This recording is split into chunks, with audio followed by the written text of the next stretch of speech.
बिस्मिल्लाहिर्रहमानिर्रहीम। Dear students, मैं उम्मीद करता हूं कि आप सब खैरियत से होंगे। डियर स्टूडेंट्स, हम class 10th chapter 18 atomic and nuclear physics को लेके चल रहे हैं। आज की इस वीडियो में इसी चैप्टर का एक इम्पोर्टेंट टॉपिक हम पढ़ने जा रहे हैं और टॉपिक का नेम है फिजन रिएक्शन।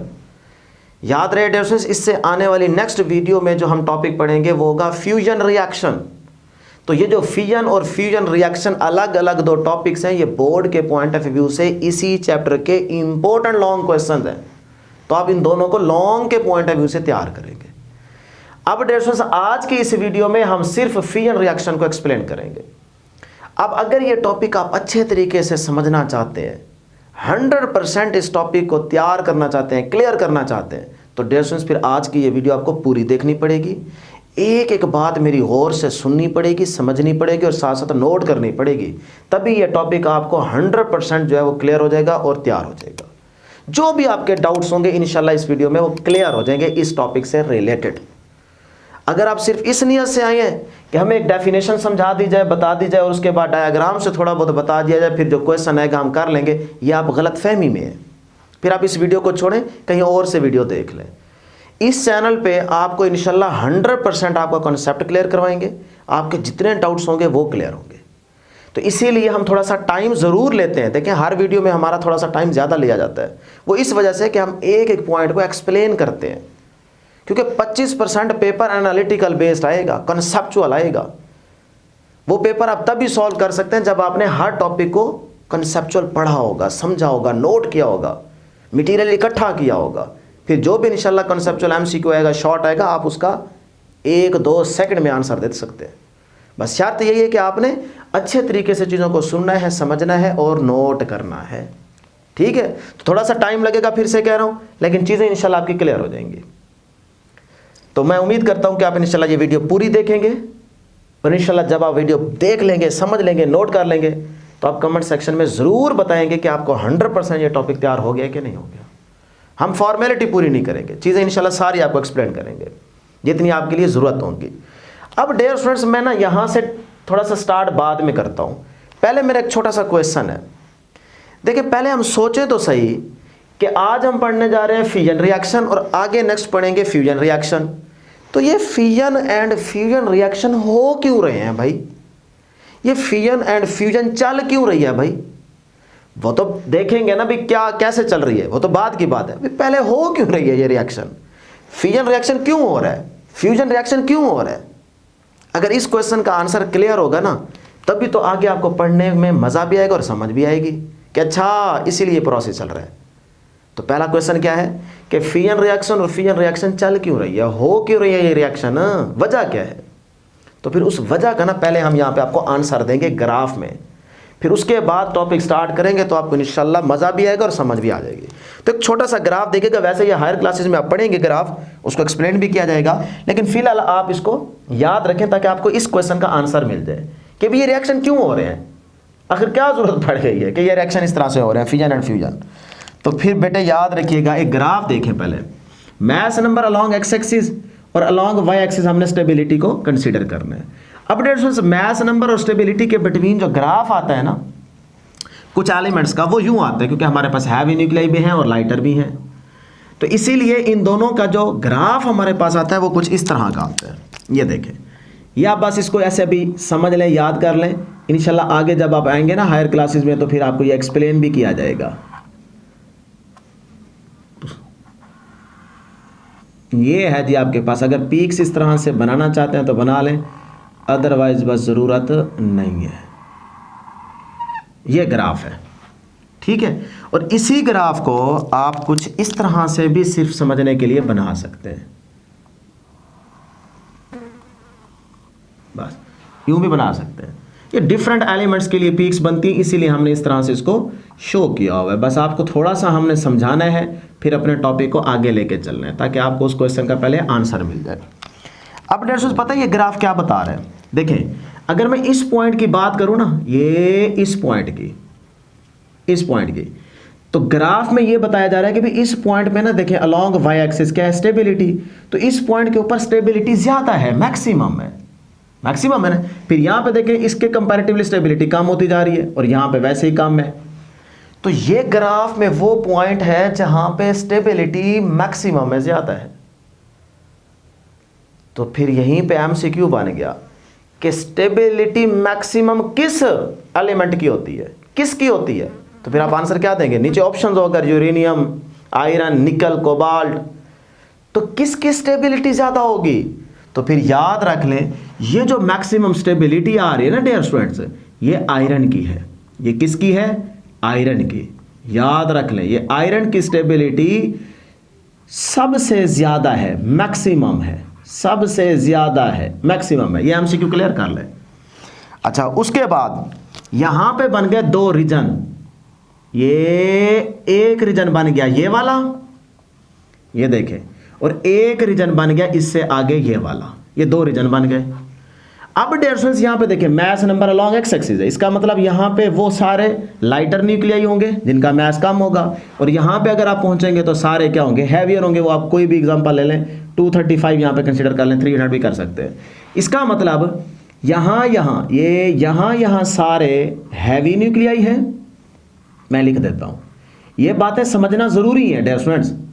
ये ना समझिएगा कि बुक में नहीं है तो हमें नहीं करना, नहीं, ये समझोगे तो आगे मजा आएगा पढ़ने का। यहां पे ये हैवी न्यूक्लियाई है, यहां पे क्या है, लाइटर न्यूक्लियाई है। ठीक है। अब डियर स्टूडेंट्स यहां पे है स्टेबिलिटी सबसे ज्यादा, मैक्सिमम। तो ये जो लाइटर न्यूक्लियाई होंगे ये क्या चाहेंगे, स्टेबल होना चाहेंगे ना, अपने आप को स्टेबल करना चाहेंगे। जैसे ड्यूटेरियम है, हाइड्रोजन है, तो ये छोटे छोटे जो न्यूक्लियाई हैं, ड्यूटेरियम की अगर एग्जांपल लें तो ये देखिए, ये इसमें क्या होना चाहेगा, दूसरे में ऐड होना चाहेगा, ताकि ऐड होके फ्यूज होके ये क्या बन सके, बड़े। और बड़े का मतलब होने का कि इसकी तरफ जा सके, यानी कि स्टेबल हो सकें, स्टेबल हो सकें। ये फ्यूज इसीलिए होंगे ना, ऐड होने को आप फ्यूज कह सकते हैं, एक दूसरे में जुड़ना। ये छोटे छोटे सारे जो इस रीजन में आ रहे हैं वो छोटे छोटे जुड़कर बड़ा बनना चाहते हैं, ताकि वो इसकी तरह या इसकी तरफ जा सकें, यानी कि स्टेबिलिटी इंक्रीज कर सकें अपनी।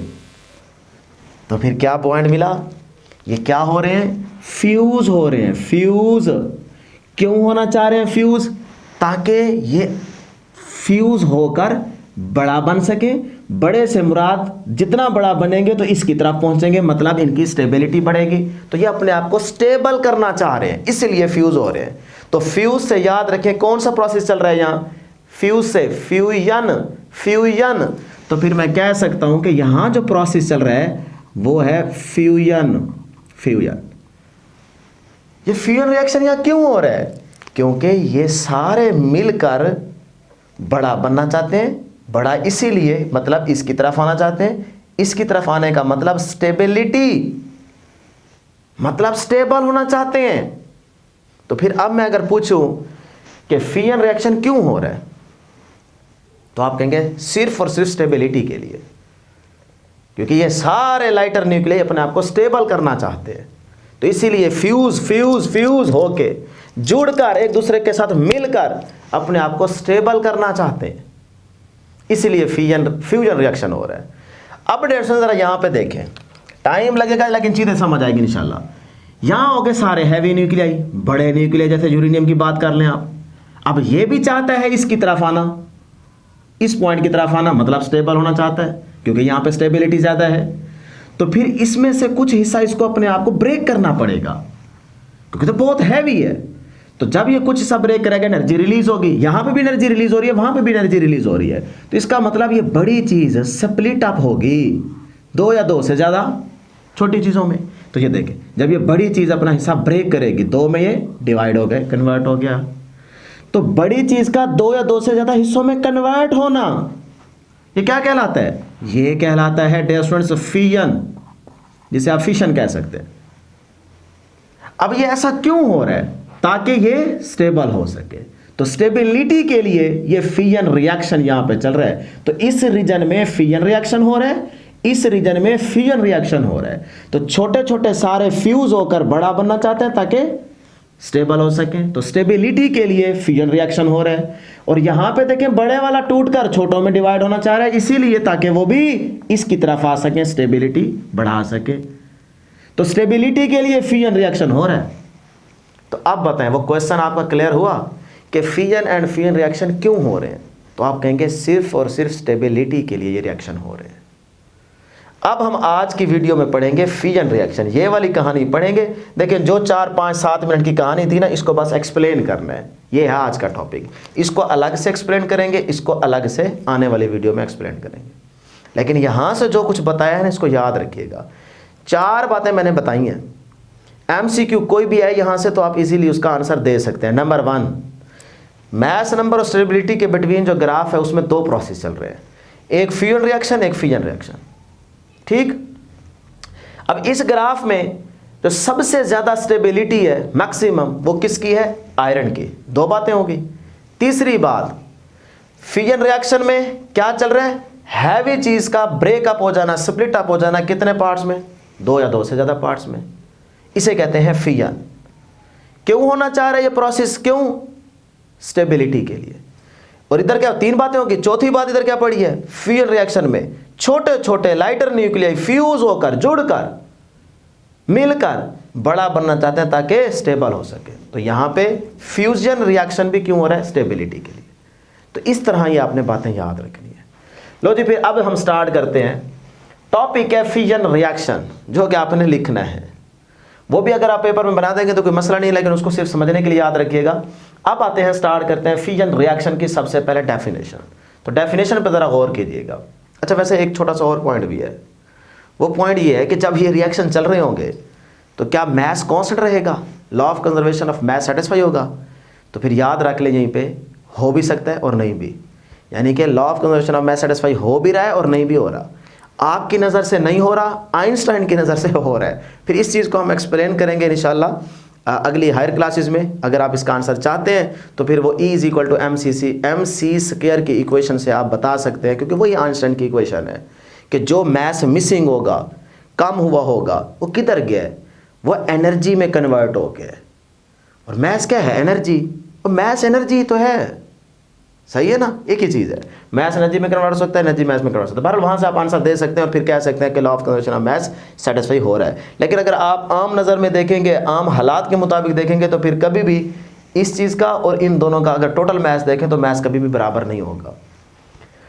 खैर, डेफिनेशन देखें जी फिजन रिएक्शन की। A reaction in which heavy nucleus splits into smaller nuclei. अभी डेफिनेशन अधूरी है, फीकी है। यहां तक अगर छोड़ दोगे तो नंबर नहीं मिलेंगे। ये अगली लाइन बहुत ज्यादा इंपॉर्टेंट है। फिर से सुने, एक ऐसा रिएक्शन जिसमें हैवी न्यूक्लियस स्प्लिट्स, टूट जाए, ब्रेक हो जाए, इनटू स्मॉलर न्यूक्लियाई। तो यही कहानी तो चल रही थी। बड़ा हैवी न्यूक्लियस, हैवी न्यूक्लियाई टूट गया छोटे छोटे न्यूक्लियाई में। तो ये प्रोसेस क्या कहलाता है? फिजन। तो यही तो लिखा हुआ है, देखो, reaction in which heavy nucleus splits into smaller nuclei. अब ये जो हैवी न्यूक्लियस है ये स्प्लिट अप हो जाएगा, ब्रेक हो जाएगा इनटू स्मॉलर न्यूक्लियाई में। कब? जब bye absorbing a slow moving neutron, जब वो हैवी न्यूक्लियस एब्जॉर्ब करेगा स्लो मूविंग न्यूट्रॉन को, तब वो हैवी न्यूक्लियस ब्रेक हो जाएगा, स्प्लिट हो जाएगा स्मॉलर न्यूक्लियाई में। तो ये जो डियर स्टूडेंट्स रिएक्शन होगा, इसे आप कहेंगे फिजन रिएक्शन। ये है सिंपल डेफिनेशन। अब इसी डेफिनेशन को डायग्राम से आपको क्लियर समझ आ जाएगी कि अच्छा ये मतलब था। वैसे तो समझ आ गई होगी, लेकिन फिर भी डायग्राम देख लीजिएगा, समझाते हैं। लेकिन एक चीज जो कि इसी डेफिनेशन से MCQ पूछा जा सकता है। अब देखिए ना, आप यहां पे सोचें क्या MCQ बन सकता है। तो इस तरह से आपने जब कोई चीज पढ़नी है ना, तो साथ साथ MCQs क्लियर करने हैं, सोचना है, गौर करनी है, फिक्र करनी है कि भाई ये लाइनें क्या कह रही हैं, यहां से क्या पूछा जा सकता है। अभी मैं बनाऊंगा तो देखना आपके माइंड में भी नहीं होगा कि अच्छा हाँ यार ये बात तो हमने सोची नहीं, हालांकि वो हिंट यहां पे क्लियर दे रहा है। अब जरा गौर करना, कहता है ये जो रिएक्शन है जिसमें एक हैवी न्यूक्लियस स्प्लिट हो रहा है इनटू स्मॉलर न्यूक्लियाई में, ये यहां तक, बस यहां तक अभी देखें, ये खुद ब खुद नहीं हो रहा। ये कब होगा? जब ये काम करेंगे आप, क्या? Absorbing a slow moving neutron, मतलब वो heavy nucleus slow moving neutron को एब्जॉर्ब करेगा, तब ये काम होगा। इसका मतलब ये काम खुद ब खुद नहीं हो सकता। तो फिर यहाँ से अगर पूछा जाए कि क्या फिजन रिएक्शन स्पॉन्टेनियस प्रोसेस है कि नहीं है, स्पॉन्टेनियस प्रोसेस क्या होता है, खुद ब खुद होने वाला। रेडियो एक्टिविटी क्या थी, natural radio activity, spontaneous process था ना, खुद ब खुद हो रहा था, आप तो उसको स्टार्ट नहीं कर रहे थे। तो आज अगर यहाँ पे पूछा जाए कि फिजन रिएक्शन स्पॉन्टेनियस प्रोसेस है, तो आप कहेंगे नहीं। क्यों, ये खुद ब खुद ऐसा नहीं हो सकता कि हैवी न्यूक्लियस जो है वो टूटकर स्मॉलर न्यूक्लियाई में कन्वर्ट हो जाए, खुद ब खुद नहीं हो सकता। क्या करना पड़ेगा, हैवी न्यूक्लियस के अंदर आपको स्लो मूविंग न्यूट्रॉन को घुसेड़ना पड़ेगा, उसके अंदर डालना पड़ेगा। मतलब हैवी न्यूक्लियस को स्लो मूविंग न्यूट्रॉन को एब्जॉर्ब करना पड़ेगा, फिर वो न्यूट्रॉन जाके अंदर पंगे करेगा, फिर वो स्प्लिट अप होगा, ब्रेकअप होगा। तो फिर मैं नोट लिख लूं यहां पे, बड़ा इंपॉर्टेंट, रीमेंबर, याद रखिएगा क्या, कि फिजन रिएक्शन जो है नॉट अ स्पॉन्टेनियस प्रोसेस। देखिए ना, है ना बड़ा इंपॉर्टेंट पॉइंट। इस तरह से चीजें आपने बस क्लियर कर लेनी है। Not a spontaneous process. ठीक है जी, ये आपका एमसीक्यू बन सकता है। अब आ जाए, जो चीज़ ऊपर समझाई है इतनी देर से, उसको आपने डायग्राम से कैसे समझ रहे हैं। डियर स्टूडेंट्स, सपोज करते हैं कि ये यूरेनियम का एक आपके पास हैवी न्यूक्लियस है। यूरेनियम में तो हैवी ही होगा, कोई और भी आप हैवी न्यूक्लियस ले सकते हैं। तो हमारी बुक ने डायग्राम डिस्कस की है यूरेनियम। तो ये हमारे पास एक यूरेनियम न्यूक्लियस है, एटॉमिक नंबर कितना है जी 92, और मास नंबर क्या है 235। तो हम यूरेनियम 235 की बात कर रहे हैं, जो कि एक हैवी न्यूक्लियस है। अब देखें, ये ब्रेकअप नहीं हो सकता खुद ब खुद, ये खुद ब खुद ब्रेकअप नहीं हो सकता, स्प्लिट अप नहीं हो सकता, ब्रेक नहीं हो सकता, टूट नहीं सकता। तो आपको कैसा क्या करना पड़ेगा, पीछे से स्लो मूविंग न्यूट्रॉन भेजना पड़ेगा। तो ये देखें, स्लो मूविंग न्यूट्रॉन आएगा, वो इसके अंदर घुसेगा। यानी कि आप यूं कह लें कि आपको न्यूट्रॉन की बम्बार्डमेंट करवानी पड़ेगी। बम्बार्डमेंट कहते हैं बुछाड़, मिट्टी उठाओ किसी के मुंह पे दे मारो, ये जो बुछाड़ लगती है ना, इसको बम्बार्डमेंट कहते हैं। तो ये न्यूट्रॉन आएगा, देखें न्यूट्रॉन इसके अंदर घुसेगा। जब इसके अंदर चला जाएगा तो फिर इसके अंदर क्या है, बताएं जरा, इसके अंदर क्या है। इसके अंदर तो है dear students neutron and proton. ओ भाई ऐसे ही होगा ना, समझ रहे हैं ना। तो भाई न्यूट्रॉन है दुश्मनी, बर्दाश्त नहीं होगा। तो ये जो अंदर आया होगा, ये इन न्यूट्रॉन को टकरे मारेगा, ठापा ठापा है। ये कहानी अंदर चल रही होगी। यानी कि ये चुप करके अंदर आके नहीं बैठ जाएगा, ये आके अंदर इन न्यूट्रॉन्स के साथ पंगे लेगा, छेड़छाड़ करेगा। तो ये छेड़छाड़ जैसे बढ़ेगी, दूसरा तीसरे में, दूसरा चौथे में, ऐसे घड़म घड़म घड़म, तो फिर डियर स्टूडेंट्स ये इस सिचुएशन में आ जाएगा। ये सिचुएशन कौन सी है, देखें उसका साइज थोड़ा बढ़ गया, यानी कि ये अब ब्रेक होने लगा है। जैसे जैसे अंदर फाइट चल रही होगी ना न्यूट्रॉन्स की, तो अंदर लड़ाई चल रही है, इसकी शक्ल ऐसे बनती जाएगी, ये ब्रेक होने लगा है। तो ब्रेक बिल्कुल होने से पहले जो फ्यू सेकंड्स पहले सिचुएशन है वो ये वाली होगी। तो इसको कहते हैं हाईली अनस्टेबल। बस अब ये घड़म होने वाला है। तो घड़म होने से, टूटने से पहले जो सिचुएशन है ना, चंद सेकंड्स पहले, वो ये वाली सिचुएशन है। इसको कहते हैं इंटरमीडिएट न्यूक्लियस या फिर हाईली अनस्टेबल। आपकी बुक ने इसको इंटरमीडिएट न्यूक्लियस का नाम दिया है, लेकिन आप याद रख लें हाईली अनस्टेबल की ये सिचुएशन है। अब ये क्या हो जाएगा, ब्रेक, स्प्लिट अप हो जाएगा दो इक्वल साइज के न्यूक्लियाई में, जिसमें एक हमारी बुक ने मेंशन किया क्रिप्टॉन और दूसरा क्या किया, बेरियम। तो बेरियम और क्रिप्टॉन, देखें ये ब्रेक हुआ, क्रिप्टॉन और इधर बेरियम, दोनों इक्वल, ऑलमोस्ट तकरीबन इक्वल साइज के हैं। और प्लस यहां से 3 न्यूट्रॉन्स भी एमिट होंगे। 3 न्यूट्रॉन्स के साथ साथ थोड़ी सी एनर्जी भी होगी। ठीक है, तो इसका मतलब एनर्जी भी एमिट हुई, 3 न्यूट्रॉन्स भी एमिट होंगे। और ये जो यूरेनियम 236 है, क्योंकि एक न्यूट्रॉन इसमें ऐड हो गया ना, तो 235 + 1 236, तो 236 बन चुके। अब ये स्प्लिट अप होगा क्रिप्टॉन में और बेरियम में, प्लस इसके साथ 3 न्यूट्रॉन्स एमिट होंगे, और प्लस जो थोड़ी बहुत बची कुछ एनर्जी होगी वो भी रिलीज होगी। तो इस तरह डियर आप देख सकते हैं कि हैवी न्यूक्लियाई के अंदर जब एक न्यूट्रॉन आया या न्यूट्रॉन से आपने बम्बार्डमेंट करवाई, इसके अंदर भेजा, फिर वही हैवी न्यूक्लियस स्प्लिट अप हो गया स्मॉलर न्यूक्लियाई में, +3 न्यूट्रॉन्स प्लस एनर्जी। तो ये जो रिएक्शन हुआ है इसी को आप कहते हैं फिजन रिएक्शन। क्लियर होगी जी? डायग्राम, डेफिनेशन, ग्राफ, सारी चीजें। अब हमारी बुक ने इसी चीज को एक रिएक्शन के तौर पे कैसे लिखा है वो देखें। ये न्यूट्रॉन आया तो आप इस तरह से लिखें, एटॉमिक नंबर 0, मास नंबर 1 होता है। ये ऐड होगा, देखो इसके अंदर घुसेगा, ये यूरेनियम ना 23592, इसके अंदर ऐड होगा जब, तो फिर यही चीज़ यानी कि अंदर लड़ाई होगी और ये बन जाएगी 236 मास नंबर यूरेनियम का। ये अभी स्प्लिट अप होने से पहले एक्साइटेड स्टेट, स्टार मैंने इसीलिए बनाया ना कि एक्साइटेड स्टेट है ये, बस ये अभी ब्रेक होने वाला है। तो फ्यू सेकंड्स पहले जो सिचुएशन होगी ना, जिसको आपकी बुक कह रही है intermediate nucleus, highly unstable situation जो है वो ये वाली है। तो उसके बाद डिफरेंस ये दो किस में कन्वर्ट हो जाएगा, ये बल्कि यहाँ पे लिखते भी जाएं साथ साथ, ये आपके पास क्या है, इंटरमीडिएट न्यूक्लियस। ये सिचुएशन कौन सी है, इंटरमीडिएट न्यूक्लियस। और ये जो है आपके पास क्या है, ये अजय फिजन फ्रेगमेंट्स। ये X and Y, X and Y से मुराद यही है, एक्स एंड वाई से मुराद ये है, क्रिप्टॉन एंड बेरियम। तो ये जो सिचुएशन है इसे आपकी बुक नाम देती है, यानी कि कन्वर्ट होने से पहले वाले जो सिचुएशन होगी, जैसे वो कन्वर्ट हो जाएंगे तो वो बन जाएगा फिजन फ्रेगमेंट्स। फ्रेगमेंट्स टुकड़े छोटे छोटे, ठीक है। तो वो आप देख सकते हैं एक्स एंड वाई, और एक्स एंड वाई से मुराद यहाँ पे क्रिप्टॉन और बेरियम है। प्लस उसके अंदर क्या होंगे, 3 न्यूट्रॉन्स है, तो ये 3 न्यूट्रॉन्स आ गए। अगर प्लस एनर्जी लिखना चाहें तो लिख लें, अदरवाइज जरूरत नहीं है, बस यहाँ तक भी ठीक है। तो ये था इस डायग्राम से एक रिएक्शन, जनरल इक्वेशन बन गई, रिएक्शन बन गया। अब हम देखते हैं कि वो जो क्रिप्टॉन एंड बेरियम डायरेक्ट अगर इसको बीच में से हटा दें तो डायरेक्ट भी एक रिएक्शन बन सकता है, जिसको आप लिखेंगे तो आपको 2 नंबर पूरे मिल जाएंगे।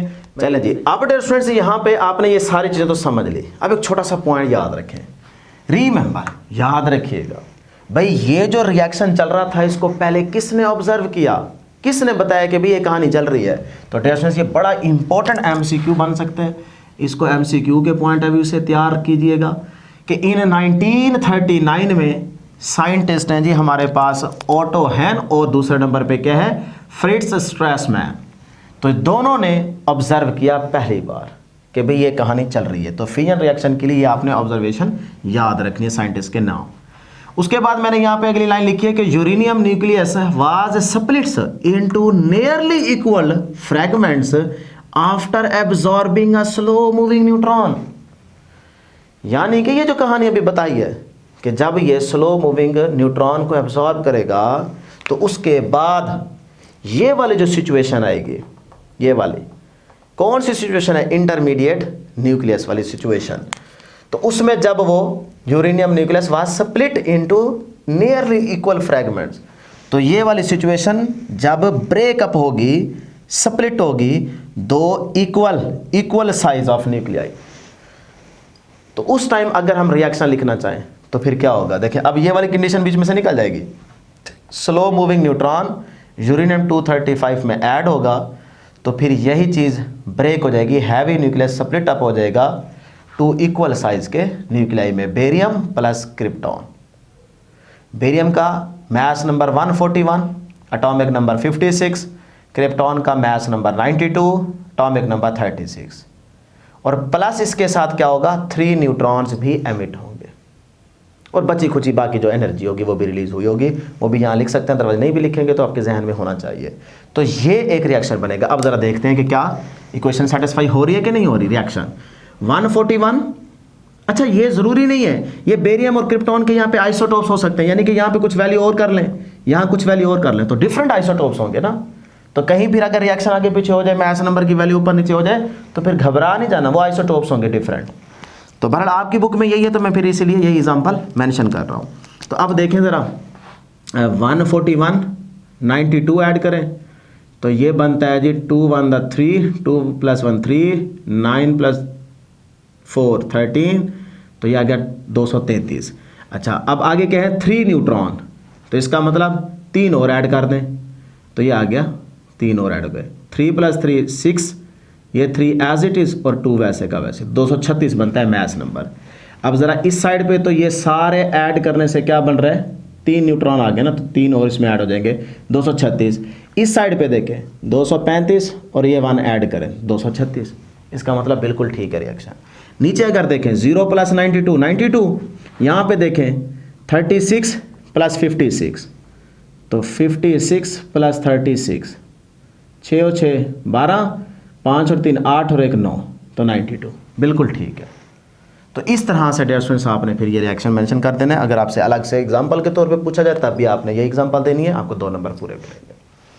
अब चलते हैं आगे। इन न्यूक्लियर फिजन, ये जो फिजन का रिएक्शन हम पढ़ रहे हैं, इसमें डियर स्टूडेंट्स याद रखिएगा, ये वाली जब सिचुएशन होगी ना, इसका अगर हम मैथ मेजर करें और फिर उसके बाद ये वाली जब सिचुएशन होगी, यानी कि बड़ी चीज़ जब स्प्लिट अप होके छोटे पार्ट्स में कन्वर्ट हो जाएगी, स्मॉलर न्यूक्लियाई में कन्वर्ट हो जाएगी, तब अगर इन सारों का टोटल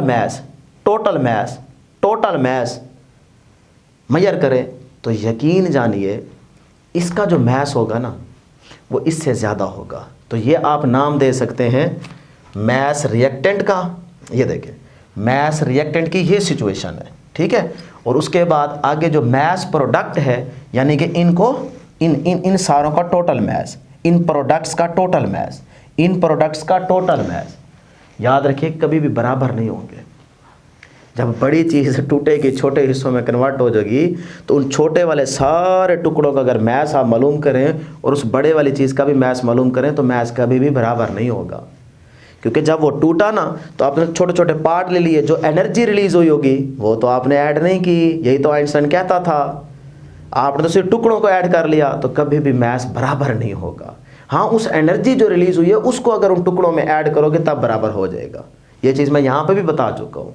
तो फिर मैं क्या कह रहा हूँ कि जो मैस रिएक्टेंट होगा ये यहाँ पे ग्रेटर रहेगा मैस प्रोडक्ट से, और यही बात आपकी बुक के पैराग्राफ में थ्योरी में लिखी हुई है, इसी रिएक्शन के नीचे वाले पैराग्राफ में पढ़े लिखी हुई है, ठीक है। तो फिर मैं क्या कह रहा हूँ, मैस रिएक्टेंट याद रखिएगा वो ग्रेटर रहेगा मैस ऑफ प्रोडक्ट।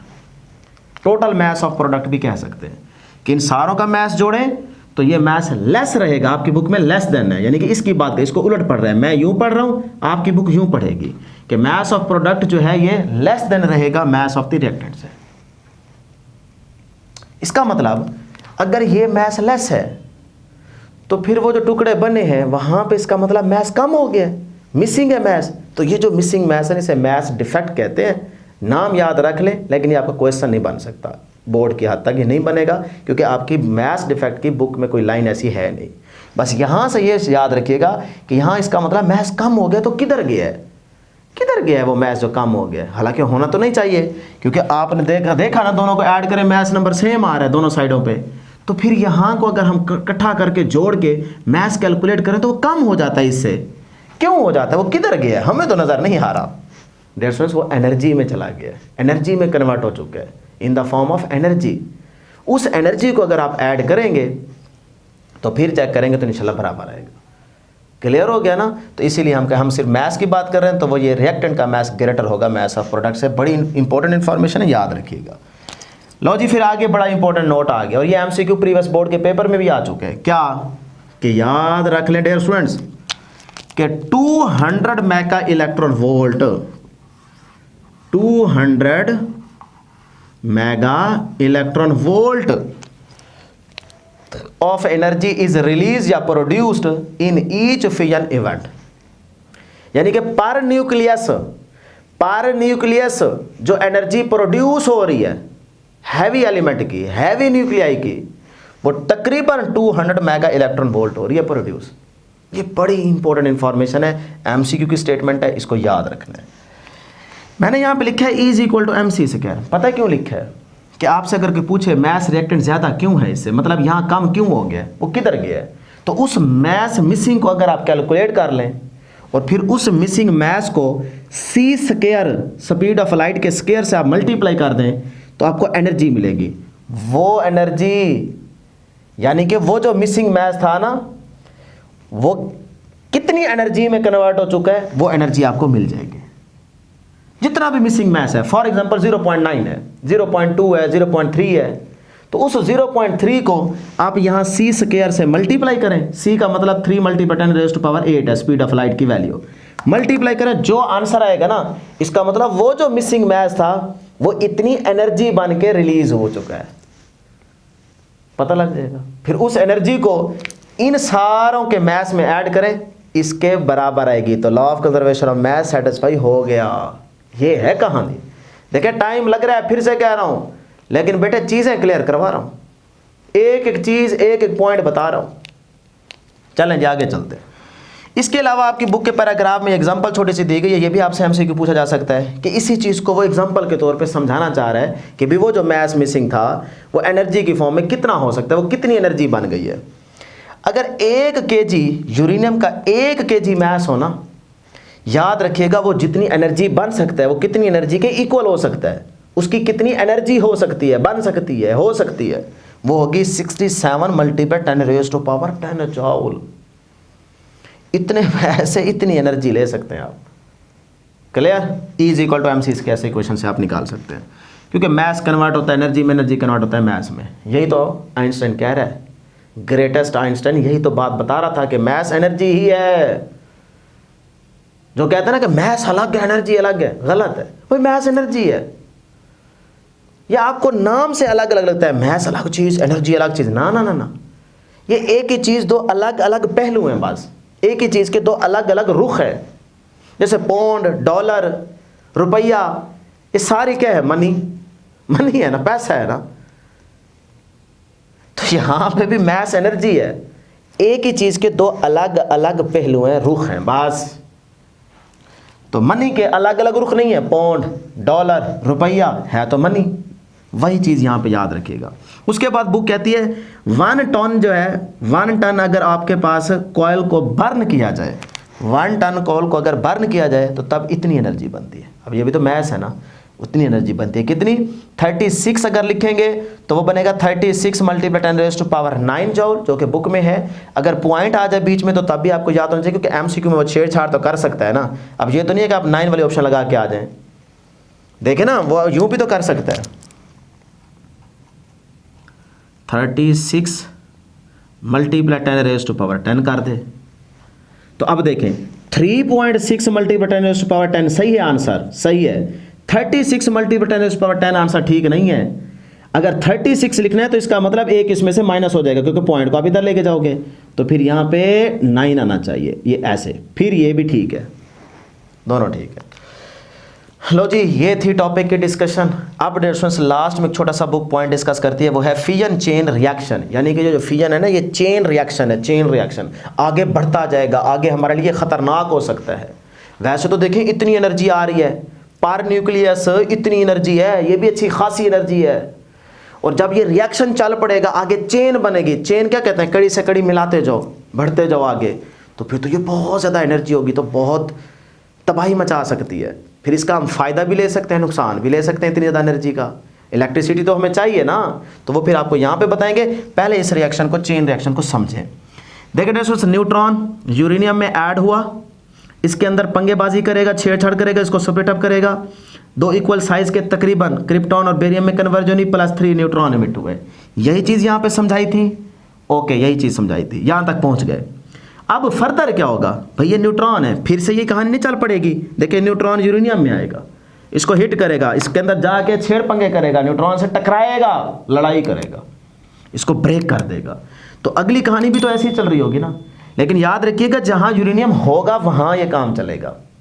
ये नहीं कि यहाँ पे है ही नहीं और वहाँ पे आप कहें जी न्यूट्रॉन आया है, कुछ हुआ नहीं है, खैरियत पता नहीं क्यों नहीं हुआ। सर ने तो पढ़ाया था कि न्यूट्रॉन जाके पंगे लेता है, तो भाई आगे यूरेनियम होना चाहिए। तो ये देखें, इस न्यूट्रॉन की वजह से जब ये यूरेनियम में आया, क्रिप्टॉन, बेरियम, 2 स्मॉलर न्यूक्लियाई बने और +3 न्यूट्रॉन्स प्रोड्यूस हुए, प्लस जो छोटी मोटी थोड़ी बहुत एनर्जी, उसको आप काउंट ना करें फिलहाल, तो 3 न्यूट्रॉन्स आए। अब ये न्यूट्रॉन फर्दर जाके आगे यूरेनियम में हिट करेगा, ये फर्दर जाके यूरेनियम में हिट करेगा, ये न्यूट्रॉन फर्दर जाके यूरेनियम में हिट करेगा, फिर इससे भी आगे 3 फर्दर निकलेंगे न्यूट्रॉन, प्लस वही कहानी krypton, barium, +3 neutron plus energy. यानी कि यही कहानी बार बार क्या हो रही है, रिपीट हो रही है। तो ये कहानी, फिर यहाँ से ये न्यूट्रॉन यूरेनियम में आया, इसके जाके इसको स्प्लिट अप करेगा, वही क्रिप्टॉन, बेरियम, फिर +3 न्यूट्रॉन, फिर इसी तरह यहाँ से भी 3 न्यूट्रॉन, फिर ये आगे जाएंगे, फिर से कहानी यही चल पड़ेगी। यानी कि इससे भी 3, इससे भी 3, इससे भी 3, इससे भी 3, इससे भी 3, इससे भी 3, इससे भी 3, इससे भी 3, इससे भी 3, फिर उनसे आगे एक एक से और मजीद 3 3 3 3। ये एनर्जी डियर स्टूडेंट्स बहुत ख़तरनाक एनर्जी है। इस रिएक्शन से हम फ़ायदा भी ले सकते हैं और इससे किसी का नुकसान करना चाहें तो नुकसान भी कर सकते हैं। लेकिन हम क्या चाहेंगे? फ़ायदा। हम फ़ायदा ही चाहेंगे ना। तो फिर इसका मतलब इन चेन रिएक्शन से आप 2 काम कर सकते हैं, फ़ायदा भी ले सकते हैं और नुकसान भी कर सकते हैं। तो मतलब फिजन रिएक्शन हाई एनर्जी है, हाई एनर्जी है इसमें।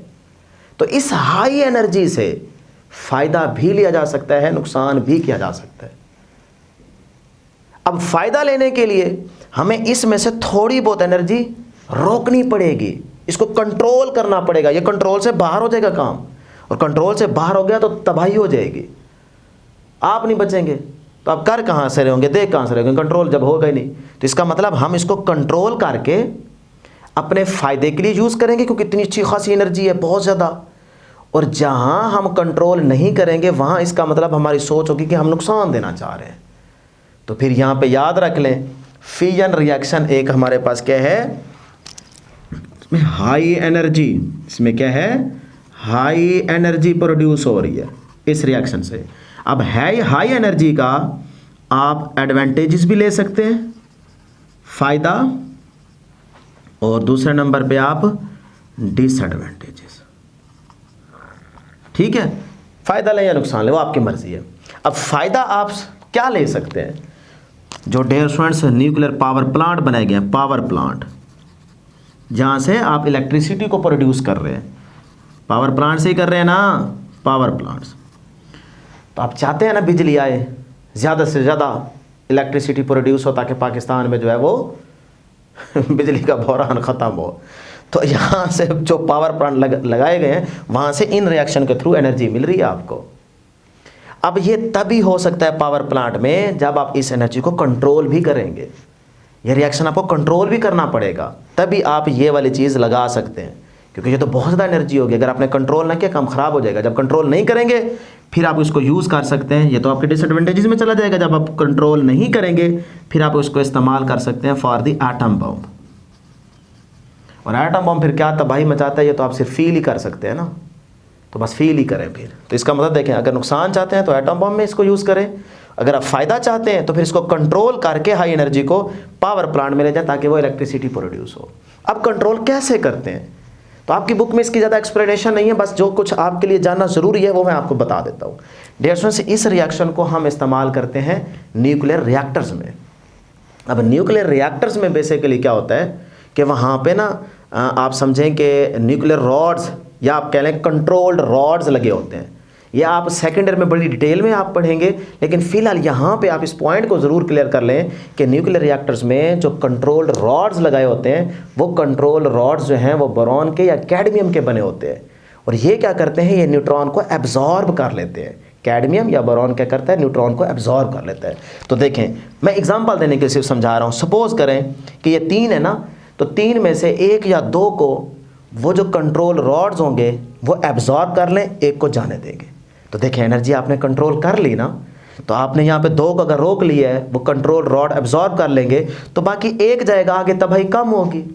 तो इस तरह से ना आप कंट्रोल करके वो एनर्जी पावर प्लांट्स यानी कि इलेक्ट्रिसिटी को प्रोड्यूस कर सकते हैं। ये रिएक्शन आप यहाँ पे यूज़ कर सकते हैं। ये थी डियर स्टूडेंट्स हमारे पास आज के इस टॉपिक की डिस्कशन। लेकिन आखिर में देखें तो यहाँ पे मेरी नज़र पड़ी, याद आ गया, जानकारी के लिए आपको बता दूँ कि अब तक जो पावर प्लांट सबसे ज़्यादा किस मुल्क ने लगाए हैं, यानी कि जो इस रिएक्शन के थ्रू सबसे ज़्यादा उस चीज़ का फ़ायदा ले रहा है, ज़्यादा से ज़्यादा पावर प्लांट्स लगा रहा है, वो कौन सा मुल्क है। ये जानकारी के लिए आपको बता रहा हूँ, तो याद रख लें, अब तक सबसे ज़्यादा पावर प्लांट्स लग चुके हैं जापान में। लो जी, ये थी डियर स्टूडेंट्स हमारे पास आज के इस टॉपिक की डिटेल में डिस्कशन। उम्मीद करते हैं कि आपको हर एक चीज़ अच्छे तरीके से समझ आ गई होगी। कोई भी आप लाइन पढ़ ले, पैराग्राफ पढ़ ले, कोई ऐसी चीज़ नहीं होगी जो मैंने बताई ना हो, समझाई ना हो। बस इतनी चीज़ें आप याद रख लें। इसमें भी बहुत सारे और क्वेश्चन बन सकते हैं, लेकिन वो आप इंशाल्लाह क्लास सेकेंडरी में पढ़ेंगे। तो मैट्रिक की हद तक ये चीज़ें बहुत हैं, अच्छे तरीके से आपको बता दी हैं। उम्मीद करता हूँ कि आपको 100% आज का ये टॉपिक समझ आ गया होगा। एंड पे एक छोटी सी रिक्वेस्ट फिर से, कि जिन्होंने अभी तक इस चैनल को सब्सक्राइब नहीं किया, उनसे रिक्वेस्ट है कि चैनल को ज़रूर सब्सक्राइब कर लें और हमें दुआओं में ज़रूर याद रखें। इंशाल्लाह नेक्स्ट वीडियो में जल्द मुलाकात होगी। तब तक के लिए अल्लाह हाफ़िज़।